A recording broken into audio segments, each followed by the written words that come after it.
విశాఖపట్నం సత్యానంద్ గారు నన్ను ఇక్కడికి తీసుకొచ్చినప్పుడు నాకు యాక్టింగ్ అంటే తెలియదు. యాక్టింగ్ ఓనామాలు తెలియదు. మీరు అలసిపోయిన తర్వాత మాట్లాడతాం. మీరు అరవై ఎంతసేపు అరుస్తాం. ఈ అరుపులు, ఈ ఉత్సాహం రేపు సినిమాలకు ఉంచుకోండి, మొత్తం అలసిపోతాం.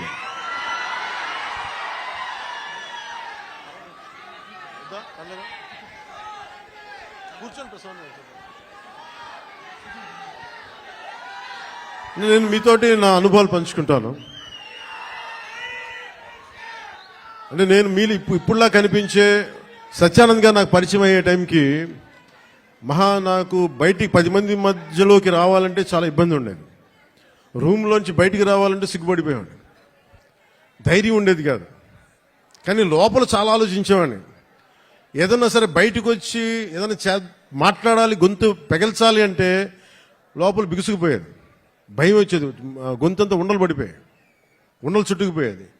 అలాంటి సమయంలో మా అన్నయ్య గారు అడిగారు, నువ్వేమవ్వాలని ఉందా అంటే నేను చాలాసేపు ఆలోచించాను. జస్ట్ బతకాలి ఉందని చెప్పాలనుకున్నా. ఆ మాట అంటే కొడతాడని చెప్పలే, ఏదో తెలివితేటలు చూపించుకున్నా.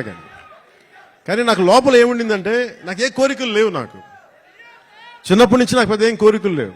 ఏదో మామూలుగా బతకడం తప్ప ఒక హీరో అవ్వాలనో లేదంటే సాధించాలనో లేదు. కానీ చిన్నప్పటి నుంచి ఉన్న ఒక్క మూల లక్షణం ఏంటంటే అన్యాయం జరిగితే ఎదురుదాడి చేయాలని ఉంటుంది.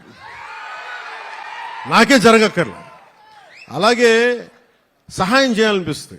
ఈ 2 లక్షణాలు తప్ప సినిమాలు చేద్దామని కానీ డబ్బులు సంపాదించాలని కానీ నాకు ఆలోచన లేదు.